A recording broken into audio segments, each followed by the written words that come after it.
Shalom à tous et à toutes. Bienvenue à ce numéro de Wake Up. Nous sommes très heureux de vous avoir encore aujourd'hui en notre compagnie, histoire de partager des moments de joie et de gaieté. Nous sommes aujourd'hui avec le pasteur Bana Kambou, avec qui nous allons méditer la parole de Dieu. Shalom, pasteur. Shalom, ma sœur Daniel. Vous allez bien? Par la grâce de Dieu. J'aime bien la couleur de votre tenue. Merci beaucoup. C'est éclatant. Merci beaucoup. Merci, ma sœur. Et la semaine, elle commence bien. Oui, elle commence bien. Vous savez, nous nous soutenons ensemble dans la prière. Amen. Et la grâce de Dieu nous accompagne toujours. Amen. C'est vrai. Merci beaucoup. Tout à l'heure, nous allons méditer avec le pasteur Kambou. Shalom, Laetitia. Shalom Daniel. Comment ça va? Ça va très bien par la grâce de Dieu. En tout cas, là, aujourd'hui, je suis convaincue de ton ça va très bien. Parce que la dernière fois, j'étais un peu fatiguée. Bah, ça va. Aujourd'hui, ça va très bien. Aïe, aïe, aïe, là, je suis contente.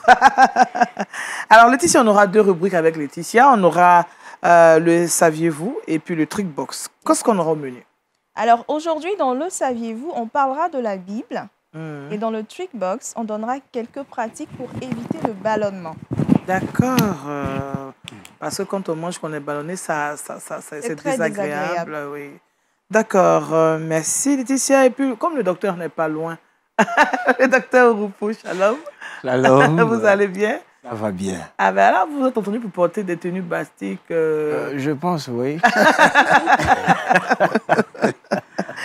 Alors, docteur, vous êtes diététicien nutritionniste. Aujourd'hui, on va parler encore d'alimentation.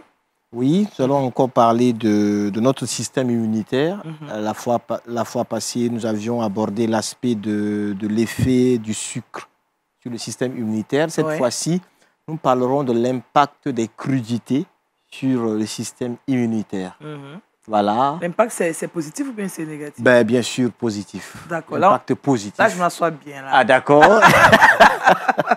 Nous allons aborder un peu cela, tout en parlant aussi un peu de danger de la cuisson. D'accord, des aliments. Oui, des aliments. D'accord. Voilà. Ok, on sera tout de suite tout à l'heure. Merci, docteur.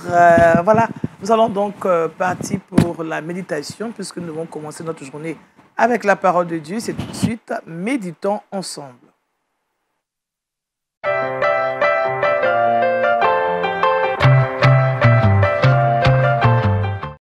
Portons des fruits, c'est le thème de notre méditation aujourd'hui. Et le texte d'appui est tiré de Jean 15, le verset 5. Pasteur.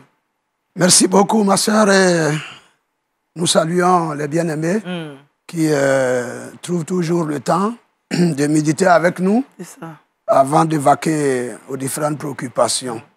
Et Dieu soit béni pour ce jour qu'il nous donne également. Notre texte est tiré de Jean, du livre de Jean, l'évangile de Jean, chapitre 15, le verset 5, où il est dit « Je suis le cep, vous êtes les sarments. Celui qui demeure en moi et en qui je demeure porte beaucoup de fruits, car sans moi, vous ne pouvez rien faire. » Amen. Alors, notre méditation de ce matin, c'est de nous encourager. Pour nous qui sommes des enfants de Dieu, c'est d'abord un privilège d'être chrétien. Et savoir qu'être chrétien, on s'attend de Dieu bien des choses. Mon analyse m'a amené à comprendre que nous qui sommes les enfants de Dieu, nous attendons beaucoup de Dieu. Nous attendons beaucoup de Dieu et on le sent dans nos prières, dans nos lamentations, dans nos supplications. On le sent. Nous attendons beaucoup de Dieu. Mais ce que je voudrais dire ce matin, Dieu fait toutes ces choses pour nous. Mais qu'est-ce que Dieu aussi attend de nous? Qu'est-ce que Dieu attend de nous?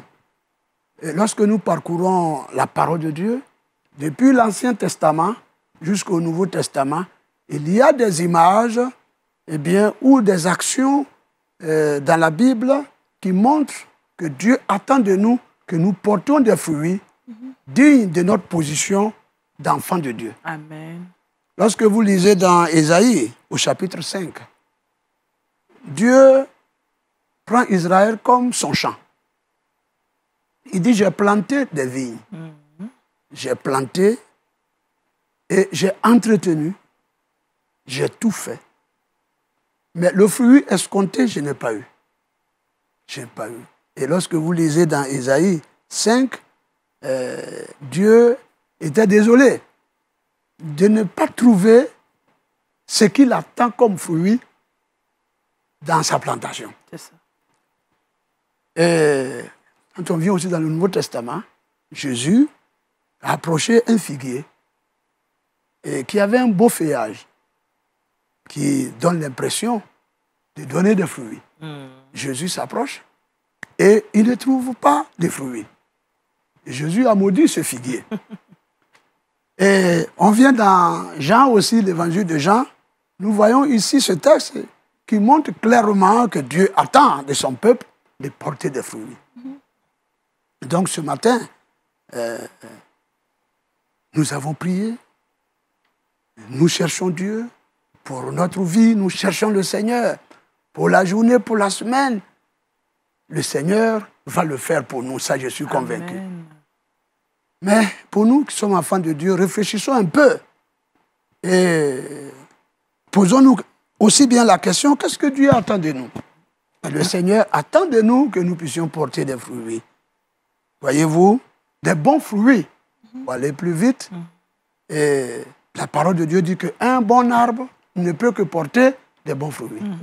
Mais un mauvais arbre ne peut pas porter des bons fruits. Les bons fruits. Donc pour nous qui sommes des enfants de Dieu, Dieu voudrait que nous soyons des bons chrétiens. Amen. En principe, un chrétien, on ne doit plus ajouter bon. Un chrétien, ça veut dire il est bon. Il est bon. Bon, mais le monde aujourd'hui, et beaucoup qui viennent à l'église sans faire la belle expérience avec le Seigneur et devenir et vivre la chrétienté, nous disons simplement bons chrétiens. Le Seigneur attend de nous que nous soyons des bons arbres, des bons chrétiens qui produisons des bons fruits. Amen. C'est ce que Dieu attend.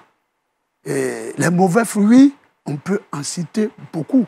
Aujourd'hui, on a des chrétiens, ils vont à l'église, mais leur vie, leurs actes.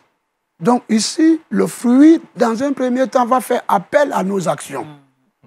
Quelle action poses-tu en tant qu'enfant de Dieu? En tant que chrétien, dans la société, dans son foyer, dans sa famille, dans son église, dans son lieu de travail. Quelles sont les actions que nous posons? C'est là les fruits que Dieu attend. Est-ce des bons fruits? Les foyers. Peut-être que c'est monsieur et madame qui écoutent ce matin, mais quel est le fruit que je porte dans mon foyer vis-à-vis de ma femme ou ma femme vis-à-vis de moi? Oui. Il y a des chrétiens qui ont des comportements vraiment qui laissent à désirer. Des bagarres, des injures, des chrétiens qui, aujourd'hui, divorcent, chassent leurs femmes. Peut-être que ce matin, on va dire, mais où le pasteur nous mène?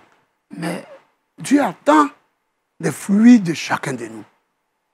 Notre foyer, quel fruit porte le foyer du pasteur, du frère ou de la sœur? Et même quand l'un est converti et que l'autre n'est pas converti, quel fruit celui qui est converti porte? Qui reflète sa nouvelle vie de foi, d'enfant de Dieu. Le Seigneur veut que nous portions des bons fruits. Et les bons fruits ont leur importance dans notre vie. L'émission passée, le docteur nous parlait des effets néfastes de certains fruits. C'est-à-dire trop de sucre. Il nous en parlait il y a quelques jours. Mais effectivement, en tant qu'enfant de Dieu, il faut porter des bons fruits qui peuvent faire du bien à son foyer, qui peuvent faire du bien à sa femme, qui peuvent faire du bien à sa société. Vous savez, quand on lit dans les Cantiques des Cantiques, une dame qui parlait à son fiancé, Salomon, et dit, mon bien-aimé est comme un pommier. Un pommier, voilà. Un pommier, c'est un arbre qui produit des pommes.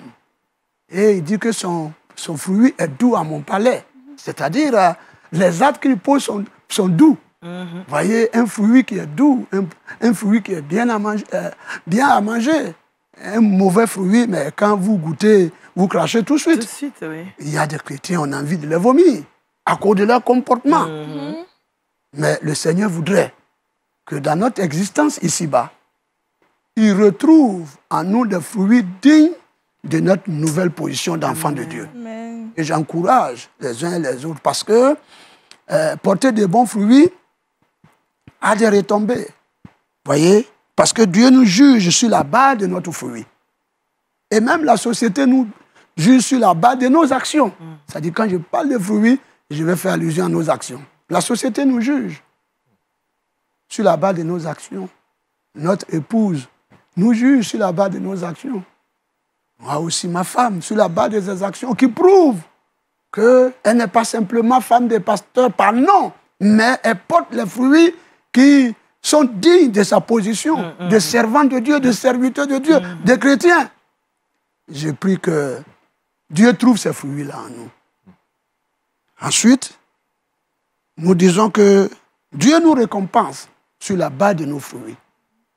Voyez, nous recherchons beaucoup de bénédictions. Mais Dieu peut-il bénir quelqu'un qui ne vit pas conformément à sa parole? C'est la grande interrogation.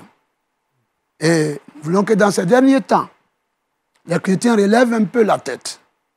Et nous crions à Dieu, nous cherchons tout, c'est vrai, mais Dieu attend de nous ces bons fruits, et sachons que c'est sur la base de ces fruits-là que Dieu nous juge, et c'est sur la base de ces fruits-là que le Seigneur nous récompense.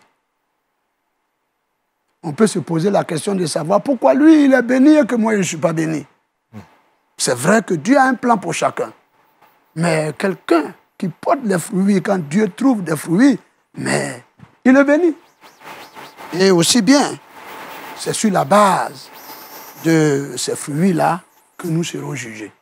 Vous voyez, Jésus s'est approché du figuier.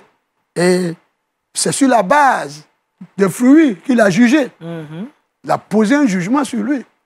Il dit, tu seras maudit. Aucun fruit ne naîtra de toi. Et l'arbre a séché. Ma prière est que je ne sois pas un figuier maudit. Ne sois pas un figuier maudit. Mais lorsque le Seigneur s'approche, qu'il trouve en toi des fruits dignes de ta position d'enfant de Dieu, pour ne pas être un chrétien, eh bien, qui est maudit. Aujourd'hui, on trouve dans le milieu chrétien beaucoup qui vivent sous le poids de ces problèmes liés à leur comportement. Mais Dieu voudrait ce matin que sur la base de tes fruits, il ne te condamne pas, mais qu'il t'apporte des bénédictions et des grâces. Voyez, tout est lié. Même pour nous qui sommes enfants de Dieu, nous serons récompensés dans le paradis de Dieu sur la base de nos fruits. Nous sommes sauvés par la foi. Nous rentrons dans le royaume de Dieu par la foi, ça pas par nos œuvres, mais nous serons récompensés par nos actions. Qu'est-ce que tu auras fait quant à l'œuvre de Dieu? Qu'est-ce que tu auras fait quant à une mission que Dieu t'a confiée?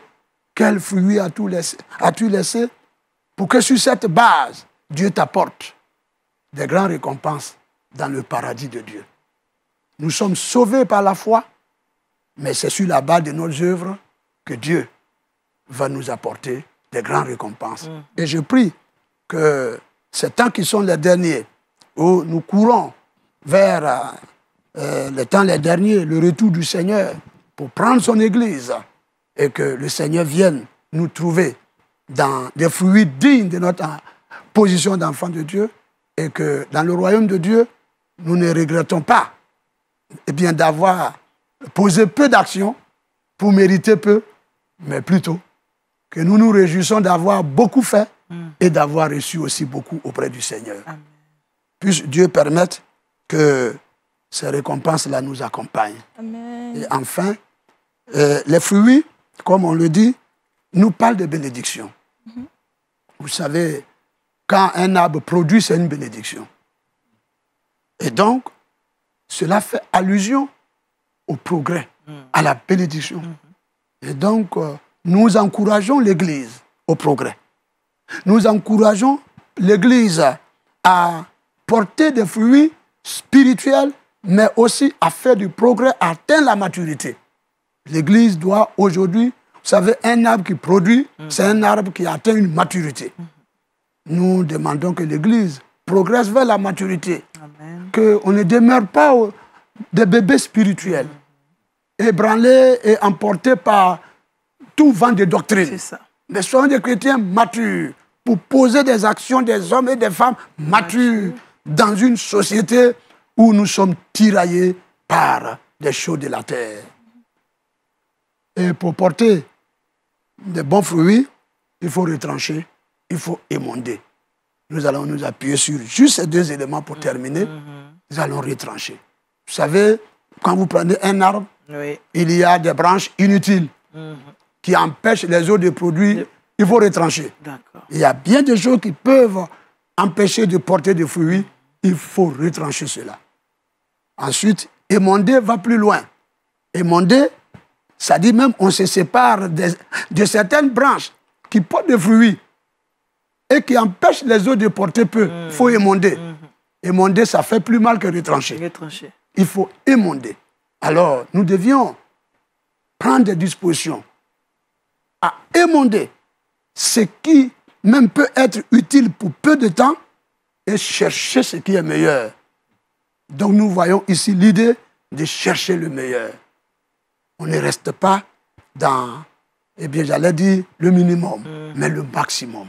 Et les chrétiens doivent rechercher le meilleur de leur foi, de leur vie, pour porter beaucoup de fruits, en émondant des choses, eh bien qu'on peut considérer, mais dans la perspective du meilleur, on se sépare. Et Dieu va nous faire porter beaucoup de fruits. Et ces fruits-là, nous serons bénéficiaires ici-bas et bénéficiaires dans le royaume de Dieu. Mais aussi, on sera une bénédiction pour les autres. Au lieu d'être un poison par ses actions et par ses fruits, quand on goûtera à notre fruit, ça sera doux. Eh bien, au palais des uns et des autres. Alors, puisse Dieu permettre que l'Église atteigne cette maturité et porter des fruits pour la gloire de son Dieu et vivre une vie digne de notre foi ici-bas. Que Dieu vous bénisse ce matin et que cette semaine et les jours à venir, Dieu continue de trouver en nous des fruits, source de grandes bénédictions. Amen. Amen. Merci, Pasteur Bana Kombu. Portons des fruits, c'est donc le thème de cette méditation. Test d'appui, Jean chapitre 15, le verset 5. Avec le pasteur, nous avons entendu beaucoup de choses. Nous devons donc retrancher et aller plus loin et émonder pour pouvoir porter des fruits à la gloire de Dieu. Alors, pasteur, est-ce que ces fruits se voient à l'œil nu? Oui, ces fruits se voient puisque ces fruits font allusion à nos actions. Donc, par les actions de quelqu'un, d'un chrétien, on peut lui dire s'il porte des bons ou des mauvais fruits. Donc, ça se voit à l'œil nu, puisque ici, il parle des actions. Voilà. Un chrétien qui se met à bagarrer partout, c'est pas des bons fruits. C'est pas des bons fruits. Voilà, un chrétien qui, bon, fait tout, bon, il bagarre, il insulte tout le monde. Oui, bon, il n'est pas respectueux. À la maison, il n'est pas respectué. À la maison, c'est là-bas, on va toujours séparer. Et bon, ben, on dit non, il faut laisser madame comme ça, c'est bon. Bon, ça, vraiment. C'est pas joli à voir. C'est pas joli à voir. Et ne nous attendons pas là que Dieu vienne pour nous apprécier. Ouais. Déjà, quand les hommes ne nous apprécient pas bien, on peut déjà commencer à comprendre. Donc, les fruits se voient véritablement. Ça se voit puisque on fait allusion à nos actions. Et aujourd'hui, l'Église doit atteindre cela. Et même des personnes inconverties pourront voir ces actions-là et même venir à l'Église. Nous que porter de bons fruits, c'est aussi une autre manière d'évangéliser. D'évangéliser. C'est vraiment un bon moyen même. Parce que quelqu'un a dit que ce que nous sommes parle plus fort que ce que nous disons. Nous disons. Donc les gens regardent plus ce que nous sommes. Et cela attire. Et ça, c'est ce que j'appelle les bons fruits qui font du bien aux consommateurs. Amen. Mais des mauvais fruits, ben, le docteur là, ils font du mal aux consommateurs. Ça fait du mal aux consommateurs. C'est le contraire, d'accord. Et ceux qui consomment notre comportement, qu'est-ce qu'en tant que chrétien, notre comportement apporte sur leur vie, apporte sur leur vie spirituelle. Et là, je laisserai le docteur dire apporte sur leur santé. Oui, c'est ça. C'est juste... oui. Donc, les bons fruits sont recherchés par le Seigneur auprès des enfants de Dieu aujourd'hui. Amen. C'est tellement qu'il y a quelqu'un qui veut porter de bons fruits, mais qui n'arrive pas, peut-être pas beaucoup de choses. On va confier ces personnes au Seigneur. Alléluia. Notre Dieu et notre Père, ce matin, retrancher ce qui a retranché dans nos vies, émonder ce qui a émondé dans nos vies, telle est notre prière. Par le Saint-Esprit, dans la vie de tes enfants, dans la vie de l'Église, dans la vie des frères et sœurs, dans la foi, afin que, Seigneur, vigne de l'Éternel, tu trouves le fruit que tu attends de ton peuple, Seigneur notre Dieu. Aussi, notre prière est que, Seigneur, les fruits que nous portons fassent du bien, jusqu'à, Seigneur, à amener des âmes à toi, mais aussi à être une source de bénédiction pour ceux qui vivent avec nous, dans les foyers, dans l'église, dans les services, partout. Seigneur, que les chrétiens portent des fruits dignes de leur nom d'enfant de Dieu, de leur nom de chrétien, Seigneur. Fais-le, s'il te plaît. Nous sommes des hommes, nous sommes dans la chair. Ce n'est pas toujours que nous arrivons. Mais tu ne voudrais pas, Seigneur, manquer des fruits et, Seigneur, nous prononcer des jugements de condamnation. Non. Mais ce que tu désires, c'est de trouver des fruits et de pouvoir nous élever davantage et de pouvoir nous bénir davantage. Fais-le, s'il te plaît, ce matin, dans la vie de chacun de nous, au nom de Jésus. Amen. Amen. Amen. Merci, pasteur. Vraiment, nous devons porter de bons fruits à la gloire de notre Dieu. Seigneur et Sauveur Jésus-Christ. Merci, pasteur. Alors, on va maintenant parler avec Laetitia et c'est la rubrique « Le saviez-vous »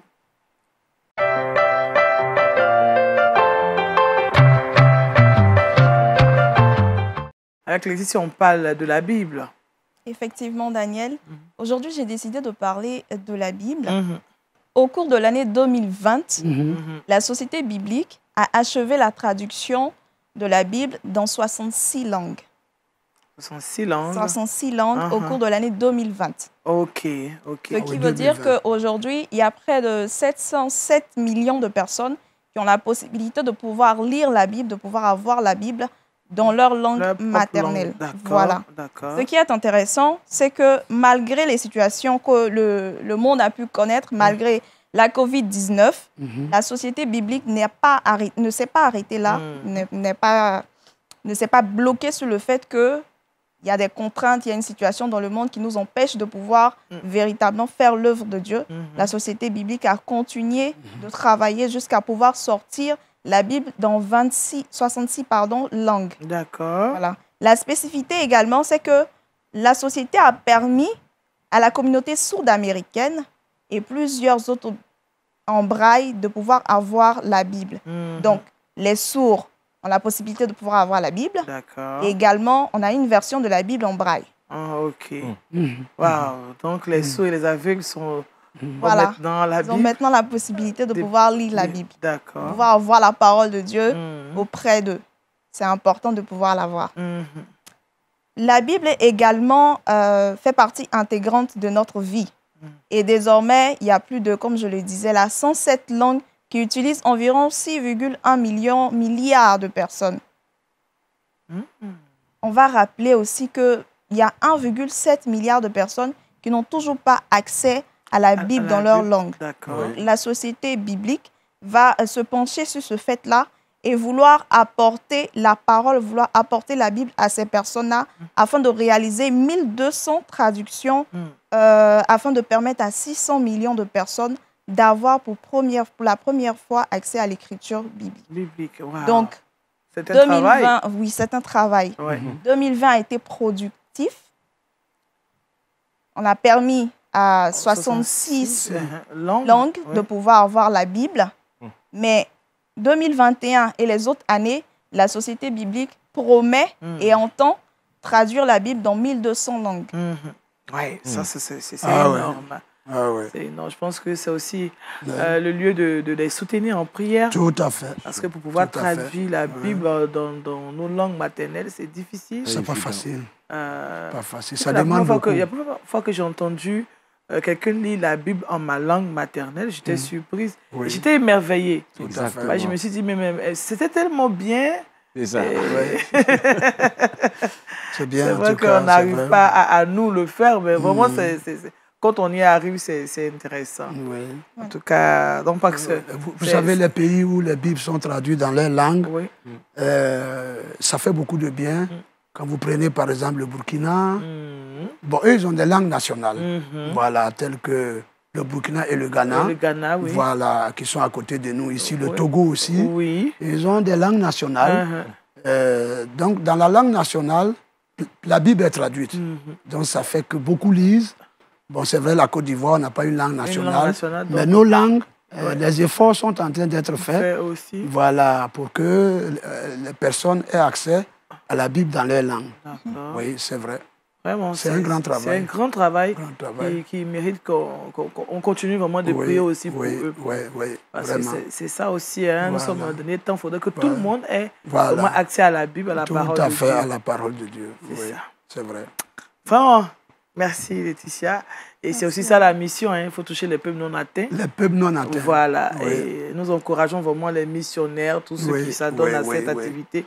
Que Dieu les soutienne et qu'il les fortifie. Vous savez, les Blancs, on apprécie que pour les premiers missionnaires, ils sont venus chez nous, ils ont appris nos langues. Oui. Et ils ont traduit la Bible. Mais aujourd'hui, si on peut continuer ce qu'ils ont commencé. Surtout que maintenant, la plupart des gens vont à l'école. À l'école. Je pense qu'on peut apporter notre appui. Je ne sais pas si Laetitia peut aller à Bouna et apprendre le lobby et puis elle va traduire. Ah oui, c'est possible. C'est possible, oui. Voyez-vous. Mais on dit bonjour en lobby. On dit bonjour. Bonjour, comment bonjour, mes forêts. Mes forêts. Et puis moi, je réponds comment? Oh, Mitri. Oh, Mitri. Ok, donc vous me dites mes forêts. Mes forêts. Oh, Mitri. Voilà. Non, je ne vais pas apprendre. Tu peux. C'est ça, on peut apprendre. Donc, oui, la langue, c'est bien et ça permet nos mamans, tout le monde de lire. Parce que celles qui ne sont pas parties à l'école. Il y a un véritable besoin. Voilà, besoin. Voilà, le français, ils sont déjà hors compétition. Et puis, parfois, les traducteurs ne traduisent pas bien. Hein? Oh, ben écoutez. Quelque part, on dit Jésus a régné. Il dit, Jésus s'est transformé en un araignée. C'est-à-dire, si vous ne comprenez pas la langue, que la personne interprète, c'est pas facile. C'est pas facile. Bon, moi, par exemple, je parle ma langue. Je peux prêcher dans ma langue. Mais quand je vais, puisqu'il y en a qui sont à l'église qui ne sont pas lobby, le pasteur il prêche en français et on traduit. Mais on corrige beaucoup. C'est ça. On corrige beaucoup. On dit Jésus a régné. Il dit en balai Jésus Katia Kandewa. Et Jésus est devenu un araignée. Ça n'a rien à voir. Mais il a traduit. Le temps de rattraper ça, il a déjà passé. Et si l'interprète ne parle pas la langue, si l'interprète ne parle pas la langue, les mamans elles vont avec. Elles vont avec. C'est pas faux. Vraiment, nous devons prier pour que la Bible soit traduite dans nos langues, afin que l'évangile puisse aller encore plus loin. C'est ça aussi notre mission. Merci Laetitia. Qu'on va retrouver tout à l'heure pour la rubrique Le Trick Box. À présent, parlons de santé, c'est la rubrique La Bonne Santé.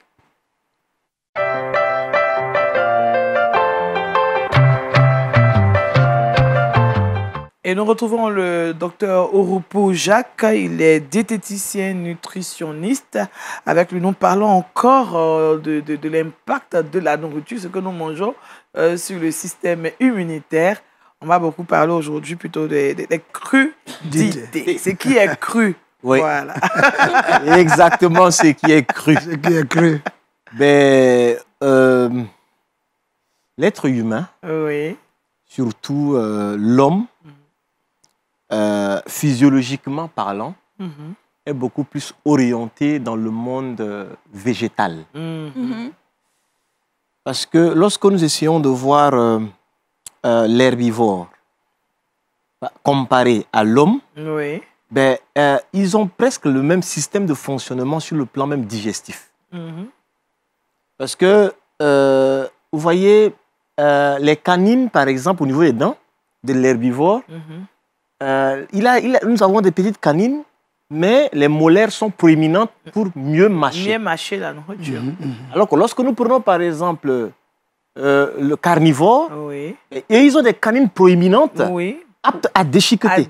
Voilà, déchirer l'animal ou bien voyez la un peu? viande, oui.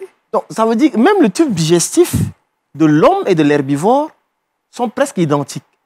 Ça peut faire 12 fois notre taille. Ah ouais? Notre tube digestif est tellement long. Donc, lorsque nous mangeons, par exemple, des légumes et autres, la digestibilité se fait facilement et nous évacuons. Ok. Mais lorsque nous sommes plus orientés vers tout ce qui est animal, tout ce qui est viande, en consommant en grande quantité, ben, ils entrent en putréfaction, en décomposition et libèrent plusieurs toxines. Donc, aujourd'hui, nous constatons que nous mangeons peu de légumes crus par rapport à la viande. Alors que nous devons aujourd'hui augmenter notre consommation de légumes. Donc, dans notre assiette, nous devons avoir pratiquement 80% végétal. Malheureusement, surtout et même en Afrique, au fur et à mesure que nous évoluons avec la civilisation, nous rendons compte que nous n'avons pratiquement pas d'assiette de crudité. Non, il faut que mon assiette soit remplie de viande. Voilà, donc c'est une sauce de viande, ou bien soit avec le riz, ou bien gombo, avec du placali. Oui, ça avec un peu de crabe. Avec des crabes, ou bien voilà, avec du poisson sec. Bien nous avons foutou, avec... Il n'y a pas... Foutou, sauce graine, poisson fumé, tout ce que nous mangeons, il n'y a pas de crudité. Oui. Tout est cuit. Alors, vous savez, il y a aussi les dangers de la cuisson. D'accord.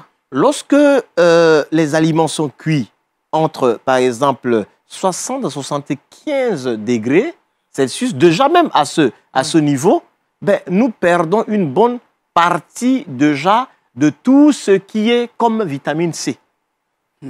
D'accord. OK. Et à partir de 90 degrés à 95 degrés Celsius, la plupart des vitamines, même, nous les perdons. OK.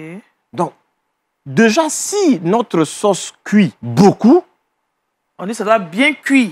Exactement. C'est bien cuit même. Tout ce qui est viande et autres doit être bien cuit. Oui. Mais tout ce qu'on apporte, que les gens appellent condiments, ben, il faudrait faire très attention. Parce que c'est à ce niveau-là que nous apportons tout ce qui est comme vitamines, tout ce qui est comme minéraux. La plupart. Donc, si nos sauces, imaginez que vous préparez une sauce, je ne sais pas, feuille, sauce feuille, par exemple. Les feuilles, peut-être les feuilles d'épinards. D'épinards, par exemple. Oui. Et puis, c'est tellement cuit, le lendemain, vous le réchauffez encore, pendant 3 fois. C'est là, mais c'est doux. Donc, imaginez combien... C'est ça qui est bon. Donc, imaginez combien de fois on est en train de perdre et puis voilà. Non, on mange. Plus on chauffe, on mange seulement. On mange seulement. On ne prend pas de vitamines. On n'apporte pas assez d'éléments antioxydants. C'est pourquoi, en plus de ta sauce, c'est pas feuille d'épinards et autres, et ton riz, il faudrait avoir une assiette de crudité. Parce que ces crudités viennent à un certain niveau compenser les pertes de minéraux et de vitamines lors de la cuisson. C'est pourquoi systématiquement, au déjeuner et au dîner, nous devons intégrer des crudités. Ils ont leur place. Plus nous mangeons des aliments, surtout crus, tels que, je ne sais pas, une salade composée, ça peut être même, je ne sais pas, une assiette de concombre ou bien, je ne sais pas, une tomate. On trouve que ça pour une certaine classe, quoi. Je ne pense pas que c'est pas une affaire de blanc. Non, mais ça veut pour maintenant, tu deviens blanc maintenant, tu manges maintenant. Quand on voit que la table est gagnée, oh, mais tu es devenu un blanc maintenant. Aujourd'hui, vous savez, déjà, les maladies de la civilisation, j'appellerais comme ça, le diabète et que sais-je encore, va à une vitesse exponentielle. Et si nous voulons retarder ces pathologies, ben, nous devons augmenter notre consommation des aliments crus. D'accord. Donc les légumes. Les légumes, bien sûr. Mais justement, les aliments crus, comment est-ce qu'il faut les manger? Est-ce qu'il faut forcément aussi là apporter quelque chose, une sauce? Parce que on a, dans le commerce, on a beaucoup de choses. On a aujourd'hui un peu notre manière de faire des vinaigrettes là. Mais ça ne respecte pas les normes. Parce qu'une bonne vinaigrette, d'une manière simple, on peut prendre juste une cuillère à soupe, par exemple, d'huile d'olive extra vierge. Et on y met peut-être un peu de citron et une pincée de sel. Maintenant, si vous avez peut-être, je ne sais pas, vos poudres de poivre ou bien d'ail, vous y ajoutez. D'accord. Mais on n'a pas besoin d'ajouter moutarde, mayonnaise, je ne sais pas, des bouillons cubes. Ça devient une maladie programmée.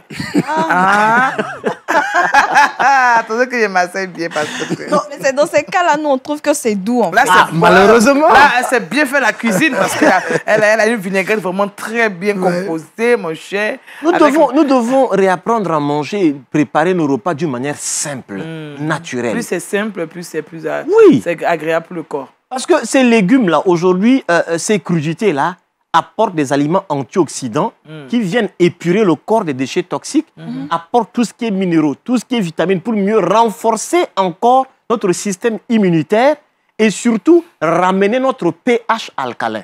Ça veut dire que lorsque notre pH est acide, je l'avais dit la semaine dernière, notre pH est acide, ça réduit la capacité du système immunitaire à mieux lutter contre les maladies. Ah, d'accord. Lorsque on va le ramener alcalin. Voilà, lorsque le pH est alcalin, mieux ça aide le corps à être plus fort et les organes fonctionnent mieux et ça permet de mieux épurer le corps des déchets toxiques. Et la plupart des légumes sont alcalins. Donc, il nous faut un régime alcalinisant. D'accord. Malheureusement, ce que nous mangeons est beaucoup plus acidifiant, tel que le sucre, beaucoup de viande, beaucoup de soda. Tout ça rend le corps acidifiant. On doit faire très attention à cela. C'est pourquoi avoir une petite assiette, je ne sais pas, de concombre avec, je ne sais pas, ton placali au gombo, ce n'est pas une affaire de blanc. Non, mais affaire de concombre qui vient à côté des placali, là, c'est bizarre. Hein, mais vous savez, les crudités créent aussi l'effet rassasiant. Je veux bien manger mon placali. Je veux être bien rassasié de mon placali. Alors si je mets la crudité, ça ne m'arrange pas. Alors que je ne pourrais pas bien déguster. Lorsqu'on a notre crudité, ça vient occuper une bonne place déjà de l'estomac avec les fibres. Donc, déjà une petite quantité de placali. Ce n'est pas en cas de régime pour alimenter. Il faut le faire. Non, on n'a pas besoin d'un régime spécifique pour manger des crudités. Vous et moi. Quand on voit quelqu'un qui est en train de manger des crudités, c'est qu'on lui a imposé un régime. Au niveau de l'hôpital. Malheureusement. Maintenant, il y a moins de salade. Ce n'est pas une punition. Ce n'est pas une punition. Je pense que nous devons l'intégrer systématiquement. Aujourd'hui, l'environnement est tellement pollué, il apporte assez de toxines et notre alimentation est hyper raffinée. Tout cela fait à ce que il nous faut intégrer des crudités. D'accord. Vous parlez souvent de concombre. Quel est l'apport du concombre pour les concombres, déjà, ils contiennent d'abord, vous savez, ça contient de l'eau dedans. C'est rafraîchissant, justement. Deuxièmement, ils contiennent également assez le groupe vitaminique B. Ça veut dire que nous avons B1, B6, B. Ils sont très riches en groupe vitaminique B. Et même aussi en potassium. Vous savez, le concombre est très bon et aussi en fibres. Les fibres sont des éléments non nutritifs, mais qui contribuent à un bon transit, à une bonne digestibilité de ce que nous mangeons. Malheureusement, lorsque nous prenons la plupart des pâtes alimentaires, spaghettis, macaronis, couscous et autres, ne contiennent pratiquement pas de fibres. Donc, lorsque imaginez que vous avez une bonne quantité énormissime de pâtes alimentaires, et vous n'avez pas, par exemple, de crudité ou bien de concombre qui accompagne ou bien de la tomate fraîche, mais vous faites du mal au tube digestif parce que ça peut constiper. Après, on se plaint, on se tord. Après, on vient embêter le pasteur, vous dit qu'il faut prier pour moi. Oh, c'est parce que j'ai mal mangé. Alors, moi, j'ai une petite question, docteur. J'ai une petite question. J'ai pu voir, il y a des personnes qui font, je ne sais pas si je vais dire crudité de viande ou bien... C'est un plat assez atypique, un peu bizarre. Oui. La viande crue, on fait une espèce de un peu viande saignante, là. Voilà, saignant. C'est un peu bizarre. Oui. Non, c'est bizarre pour toi. C'est bizarre même. Du genre beefsteak tartare. Voilà, tartare, machin chose. Est-ce que c'est un danger pour l'organisme ou bien ça apporte quelque chose en termes de nutriments à l'organisme? Oui, c'est vrai que la viande saignante, vous savez, c'est vrai, c'est beaucoup plus riche en fer.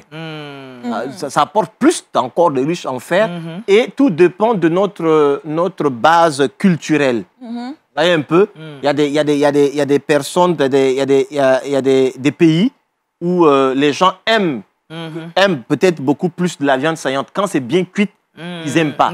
Parce que vous savez, quand la viande est trop cuite, et surtout à un certain niveau carbonisé, cette viande devient cancérigène.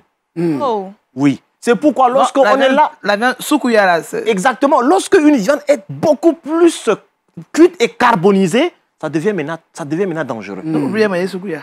C'est pourquoi il faudrait que la viande soit surtout bien cuite, c'est tout. Mais quand ça point, oui, mais quand ça bascule à être un peu carbonisé, là c'est toxique. D'accord. Là c'est toxique. Nous devons vraiment veiller à la question de tous nos aliments. Et surtout, par exemple, pour les femmes enceintes, il faudrait que leur viande soit bien cuite parce que lorsque la viande n'est pas bien cuite, ça peut créer ce qu'on appelle le toxoplasmose. C'est-à-dire que voilà, c'est une maladie qui peut créer un problème des maladies qui peuvent ouvrir des portes et puis la femme peut facilement avoir des problèmes où elle peut même évacuer ce fœtus-là. Il faut faire très attention. Il faudrait que la viande soit bien cuite, d'accord, mais éviter que ça soit carbonisé. Et éviter également qu'on puisse l'emballer avec tout ce qui est comme des papiers alu. Mais oui, parce qu'il y a des papiers sulfurisés spécifiques pour faire, par exemple, pour cuire ou bien soit mettre à l'étouffer tout ce qui est comme viande. Malheureusement, aujourd'hui, les gens on met tout dans le papier alu et puis on le dépose avec une chaleur. Quand c'est comme ça, l'aluminium qui est un métaux lourd se retrouve directement dans la viande et ça vient attaquer les cellules et le système immunitaire. Tiens, docteur Jamoye, ça y est. Je me confesse. Malheureusement... Non, là, je vous dis la vérité. C'est fini, je passe plus. Malheureusement, ce qui se passe, ça fait... Franchement, on doit amener les gens à bien manger, à changer de comportement alimentaire. Parce qu'on le voit un peu partout, les gens utilisent des papiers alu. Les papiers alu, il y a des papiers aluminium qui sont spécifiques pour faire tout ce qui est comme barbecue et tout le reste. D'accord. Ce sont des papiers sulfurisés. Sulfurisés, Voilà. Mais ces papiers alu qu'on utilise là, vraiment, il faudrait se rassurer que l'aliment s'est refroidi, un peu refroidi, avant de l'utiliser. Logiquement, c'est comme ça. Pas utiliser quand l'aliment est chaud. Non, quand c'est bien chaud ou bien quand on dépose sur une braise, ben là, votre aluminium se retrouve automatiquement dans l'aliment. Et ça vient créer encore un autre problème. Wow. Comment on fait ça là? C'est une question d'éducation alimentaire et nutritionnelle. C'est pourquoi je pense que c'est la bienvenue aussi. C'est de telles émissions. Ça permet de mieux conscientiser.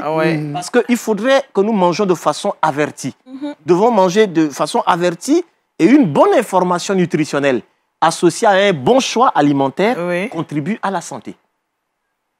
Donc, le fait déjà que les gens aient une bonne information nutritionnelle, ils doivent faire des bons choix. Et maintenant, il va être en bonne santé. Mais, docteur, il y a une question que je vais vous poser. Nous sommes en Côte d'Ivoire. Oui. Nous avons des gens qu'on appelle les vendeurs de brochettes. Brochettes, oui. Et de viande qu'on appelle choukouya. Choukouya, oui. Voilà, c'est ceux qui font... Et puis, à un moment donné, la viande est sur la braise. Et puis après, on met la viande dans du papier. Oui. Un genre de papier qui... Papier alu. Pas papier alu, c'est ciment. Papier de ciment. Le papier en kaki. Oui. Et puis on le met encore au feu. Et puis ça conduit, ça n'a qu'à cuire bien. Et puis on verse l'huile dessus, on aspect, ça cuit bien. Ça, c'est quoi? Normalement, ça, on appelle ça une maladie programmée. Excusez-moi le terme, mais en fait, c'est une question de santé publique. Les gens le font, mais peut-être que c'est par ignorance. Aujourd'hui, vous voyez un peu, lorsqu'on parle des problèmes des cancers, tout le reste, notre système immunitaire est tellement faible. C'est toutes ces choses-là, les emballages. Il y a des emballages spécifiques que nous devons amener les gens à utiliser. Mais parfois, c'est par ignorance. Il va falloir qu'on éduque la population à cela. C'est très important. Malheureusement. Quand on parlait dans Marmite, c'est fini. Parce que vous savez, nous sommes libres de faire nos choix alimentaires, mais pas leurs conséquences. C'est ça? Nous sommes libres de manger ce que nous voulons. Mais lorsque déjà nous le consommons, ben, les dégâts que ça crée, et je l'ai toujours dit, le refrain, notre corps est trop rancunier. Ce que nous mangeons ici peut nous rattraper d'ici 5 à 10 ans. Oui, c'est vrai. C'est lent, mais ça arrivera sûrement. Exactement. Bon, docteur, est-ce qu'il y a lieu de désintoxiquer notre corps? Aujourd'hui, nous avons l'information aujourd'hui. Qu'est-ce qu'on peut faire pour désintoxiquer? Effectivement, il y a des étapes pour désintoxiquer le corps. Et aujourd'hui, il faudrait... L'élément capital, c'est d'abord l'eau. Il faut de l'eau. D'accord. Il faudrait que nous puissions beaucoup boire de l'eau. Beaucoup s'hydrater, des cures d'hydratation. Même l'eau, les gens n'arrivent pas à boire de l'eau. Donc il faut boire beaucoup d'eau? Oui, mais parce que le problème se pose, c'est qu'il y a une différence entre les boissons de plaisir et l'eau plate. Aujourd'hui, lorsque quelqu'un a soif, au lieu de boire de l'eau, il préfère prendre par exemple un soda, ou bien je ne sais pas, il préfère peut-être prendre du thé, ou bien du café, ou bien du lait. Non. Il faut boire de l'eau. Il faut boire de l'eau, le H2O. D'accord. Très important. Ok, docteur, il y a beaucoup de choses à dire. Oui, il y a beaucoup. Et puis, augmenter les crudités et tout le reste. D'accord. Alors, donc, vous nous invitez à manger beaucoup de crudités, à faire la part belle aux crudités sur notre table à manger, afin d'être en bonne santé. Très important. Surtout en cette période-là, je pense que les crudités ont leur place. Et puis, beaucoup des agrumes, surtout tout ce qui est pamplemousse, orange, citron. Je pense que ce n'est pas mauvais. On doit aussi les intégrer. Ça vient encore davantage, encore booster notre système immunitaire. Ce n'est pas mauvais. D'accord. Voilà. Merci, docteur Ouroupou. Vraiment, le temps, il court. Hein? Oui. On va retrouver maintenant Laetitia qui a des astuces pour nous. On y va pour le truc box.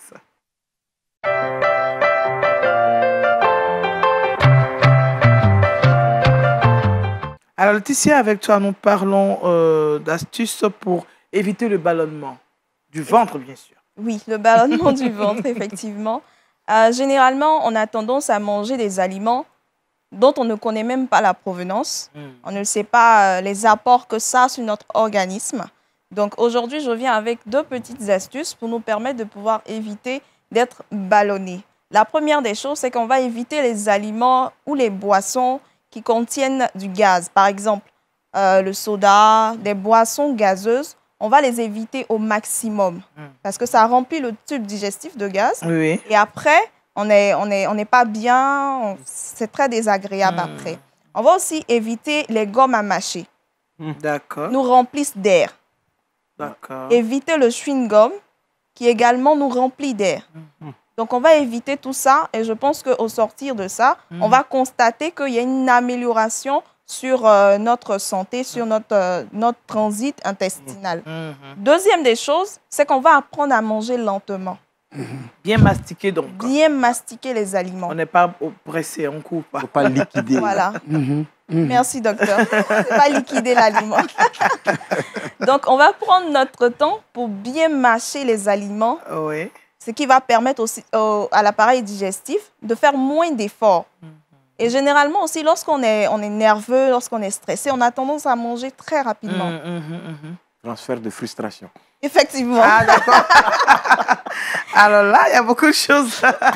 Voilà. Donc, aujourd'hui, ce qu'on va faire pour éviter le ballonnement, c'est d'éviter toute boisson gazeuse, les gommes à mâcher, le chewing-gum, et également apprendre à manger mais de façon lente. Prendre son temps. Bien mâcher les aliments, prendre son temps pour manger, pour digérer tranquillement. On n'est pas pressé. On ne nous poursuit pas. Voilà. C'est pour nous la nourriture dans tous les cas. C'est ça. Donc, nous devons prendre tout le temps. C'est ça. Merci Laetitia et on terminera avec toi toujours pour le verset boussole. Le verset boussole d'aujourd'hui, c'est Jean 15, le verset 5, qui nous dit ceci. Je suis le cep. Vous êtes le sarment. Celui qui demeure en moi et en qui je demeure porte de fruits. Car sans moi, vous ne pouvez rien faire. Amen. Je pense que c'est une parole qui nous rassure et qui nous demande de nous tourner vraiment vers le Seigneur. Merci au pasteur Banakambu qui nous a dit de porter de bons fruits, des fruits surtout à la gloire de Dieu, à travers donc la méditation. Merci au docteur Ouroupou qui remet les pendules à l'heure concernant notre nutrition. Mangeons beaucoup de crudités. Laissons tomber les placanis, les foufous, les foutous et mangeons beaucoup de crudités, c'est important. Merci aussi à Laetitia pour toutes ces informations et à toute l'équipe qui nous a permis d'être chez vous. On vous donne rendez-vous jeudi. Moi, je vous donne rendez-vous jeudi. Demain, vous serez avec Aniel Conan. D'ici là, que Dieu vous garde. Au revoir. À bientôt.